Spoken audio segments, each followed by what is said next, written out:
Welcome back, you guys, to another episode of Pokemon Go. On the previous episode, we covered the 2016 Pokemon Go event guide. On this episode, we're going to be covering the 2017 events that Niantic launched. We did have more events in 2017, which pretty much we're almost halfway through it. So I'm going to save and do a third video that pretty much talks about future events that we might have. And let's get it on. So the first episode of 2017 was the New Year event. Pretty much this event took place December 30 through January 8, 2017. This was a really great event because it pretty much had increased spawn rate of Gen 1 starters, Bulbasaur, Charmander, Squirtle, and their evolutionaries everywhere. This was a great event for people who still needed Venusaur, Charizard, Blastoise.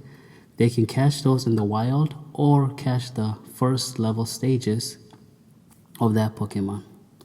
And this pretty much went to the root of the game and brought back a lot of players who still needed to complete the decks and get the crucial, what's the best term for it?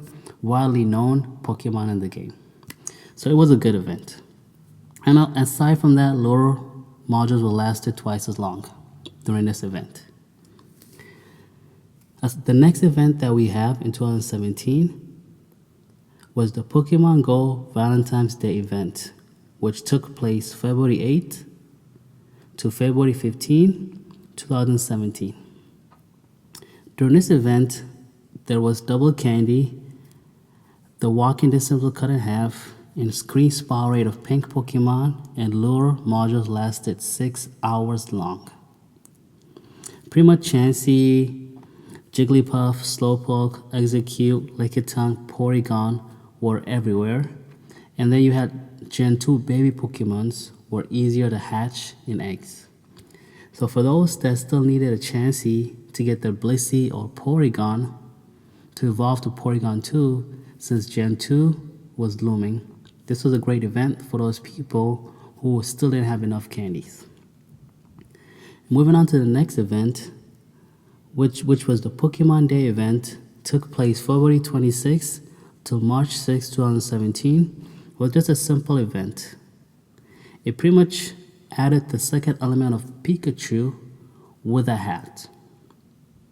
We previously had a Pikachu with a Christmas hat, and this one made it number 2 with a Pikachu with a party hat.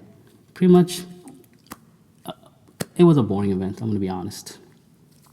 So, and just a little disclaimer, I'm going to be focusing more on the global events rather than regional exclusive events like the Lapras and Snorlax event that took place in Japan that only benefited the Japanese players there. And now moving on to the next event is the Pokemon Go Worldwide Bloom event that took place May 5th to May 8, 2017. During this event, we pretty much had increased grass-type Pokemon everywhere. So Bulbasaur, Chikorita, Execute, Oddish, all those, and Tangela as well too. So for the people that still needed these Pokemons, this event made it easier for them to attain the candies for this Pokemon. And then lure modules also lasted for 6 hours in this event as well. And a little interesting thing about this event, there were so many rumors out there saying that Celebi, the legendary Pokemon from Gen 2, the Mew of Gen 2, was going to be released during this event. It never happened, but people were anticipating that it would be the first time the legendary Pokemon will be released, and it will be during this event. But that never happened, but hey, at least rumors are rumors, right? Coolio. So we're going to go to the next event, which was the Pokemon Go Adventure Week Rock Type event. Pretty much this event, and I don't know if I mentioned in the Water Festival event, this event pretty much brought a hat. So in the Water Festival event, people were given free hats in the in-game store for the avatar to wear a Magikarp hat. While during Adventure Week event, People were given a traveler's hat like Indiana Jones for them to wear. So pretty much during this event, which took place May 18 to May 15, 2017, and during this event, Rock-type Pokemon spawned more, Buddy Candy were cut it by 4, and Pokeballs were 50% off in the game store. And of course, extra items, which was not true, were dropping more from Pokestops. It was just 1 or 2 extra ones. So pretty much during this event, you saw Kabutops, Amistar, Larvitar for the first 6 hours, and then it was decreased dramatically. Onyx, just pretty much rock-type Pokemon, and of course Aerodactyl for those that still needed Aerodactyl for their decks. It was not a bad event, but it wasn't a great event either. It was just a decent event. Moving on to the next event, which is the Pokemon Go Celestia Fire and Ice type event. This event took place June 13 till June 21st, 2017. Pretty much during this event, there was more experience points for hatching eggs, for catching Pokemon, and 50% off lucky eggs in the Pokestore. So pretty much you got Ice type Pokemon, Fire type Pokemon everywhere. So Charmander, Growl, Cyndaquil, the Pokemon that a lot of people are looking for, Houndour, which is very rare, was spawning everywhere. And then from the Ice type, you got Cloudster, Piloswine, and of course Lapras, which is still everybody's favorite, even after it got nerfed everywhere. So it wasn't a bad event. I would say it was actually a decently good event, I would say. So now we go to the next event, which is the Pokemon Go Anniversary event.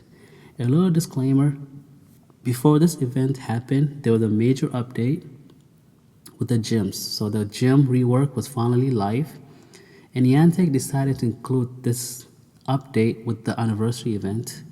And then later on, in July 22nd to be exact, they were going to have their first ever real world event. So the anniversary event was just part of the grand plan.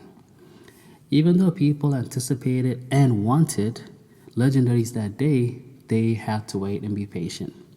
So pretty much during this anniversary event, that pretty much was going to last almost a whole month, starting July 6th till July 24, was the third element of Pikachu with a hat.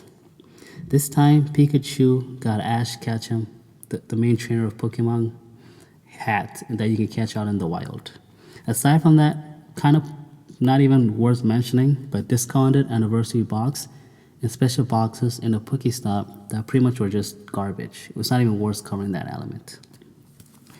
Now, we go to the fun part of Pokemon Go events, the Pokemon Go Fest in Chicago. This event takes place July 22nd at Grand Park in Chicago, Illinois. This was the first major real-world event for Niantic, and during this event, Heracross, which is the region exclusive, and Unknowns were pretty much everywhere. This event seemed to be an amazing event for a couple reasons. One reason, the event was pretty much sold out in the first 3 to 5 minutes of tickets selling, and there were a lot of rumors, and even Niantic leaking a week before the event, there was going to be a legendary Pokemon. So pretty much during this event, trainers at the park and all over the world had to finish some missions, some challenges. If they finish those challenges, a mystery challenge is activated, and then after that, if they finish that, then the challenge or the mystery challenge will be released worldwide. So that was pretty much it. But the really other side of this event is that the event didn't go as planned. Sales services were really terrible, where majority of the trainers couldn't even log in. Aside from that, there was lines, 5 hours long lines for people to get into the event, which kind of sucked. So going through all of that, Niantic owned up to their mistake of what happened in that day, since it's supposed to be a big event. What they did was they refunded everybody for their GoFest tickets, which were $20, credited everybody $100 in Pokecoins, and gave everybody a Lugia, a legendary Pokemon, Lugia, into everybody's Pokemon Go account as a free gift for them. And aside from that, After the trainers finished all of the Go Fest challenges and etc., where challenges were unlocked, and as you can see on your screen, this is what the challenges look like. Aside from that, they made 100% catch rate. So Lugia and another legendary Pokemon, which is Articuno. The reason being Articuno was released was Lugia was that during the challenge event, Mystic, Instinct, Valor, Mystic did the most, benefiting the release of the Mystery Challenge. So to reward Mystic for their hard work, Articuno was released as a raid boss alongside Lugia. So when trainers left the park or in the park or etc., and the couple of days they were there during the event, even though it was a one-day event, some people decided to stay longer to benefit from the gift from Niantic, which was 100% catch rate. So when you defeat the legendaries in raids, you can pretty much throw a random throw at it and you have 100% chance you'll catch it. So a lot of people are pineapping legendaries and benefiting from this. Even though Niantic did make a mistake with the whole event concept and the issues that they presented people who attended there, they did own up to their mistake and actually did more. I won't say more, but they did more than apologizing, to the point where you can't really put a lot of blame on them for that mistake. Awesome. And that was the first ever real life event, which was Pokemon Go Fest in Chicago. The next event is pretty much the Pikachu Outbreak Japan 2017 event, which was the last event of the recording of this video. And this event takes place in Japan. As I said before, I'm not going to cover exclusive events. I'm going to more focus on global events.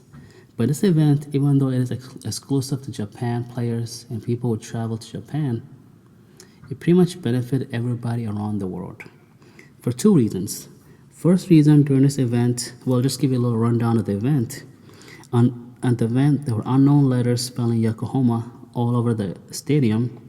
Aside from that, rare Pokemon were coming out 2K eggs. But the two ways that this event benefited everybody or impacted everybody around the world is that one, Pikachu, Pichu, and Raichu were the second edition of shiny Pokemon. During the Water Festival, we had Magikarp as the first ever shiny Pokemon, and now Pikachu and the whole Pikachu family are shiny. And a little disclaimer, right now for people who still don't have a shiny Pichu or Magikarp, you can now actually hatch it from an egg. So you don't have to struggle finding out in the wild, but you can now hatch it from eggs. So that was the first major update from this event. The second one is the long-awaited The Beast himself was officially released as a raid boss during this event. And that's none other than Mewtwo. The Pokemon that everybody wants to catch, everybody's super excited about, was officially released during this event. So pretty much people defeated Mewtwo, and similar to the Go Fest, they had 100% catch rate for people who were there. But for people who are not going to be there, what information that we have so far is instead of having a regular raid boss, where you use your raid boss, go to the gym, bada boom, bada bam, you're battling the Pokemon or the legendary Pokemon, but rather it's an exclusive invitational raid. So pretty much you have to be invited by Niantic to participate in a Mewtwo raid. Yes, there's some issues in the community about that and how people feel about it, but that's how Mewtwo will be released throughout the world aside from this event. Aside from that, we learned from this event, once you defeat Mewtwo in a raid boss, you will be rewarded with 50 Premier Balls to try to catch Mewtwo, which is going to be insane to see how we're going to be invited, how hard is it going to be, since 50 is a lot of balls. So 50 Premier Pokeballs are a lot of balls. So we're going to have to wait to see what happens. I mean, this video is kind of already getting long, so I'm going to pause it right here and then do a third part of this series. Part 1 being 2016. Part 2 being this video 2017, and part 3 is going to be prediction of what's going to happen the rest of 2017, and my prediction on Gen 3 as well too. Well, hope you guys have a good day and hit the subscribe button.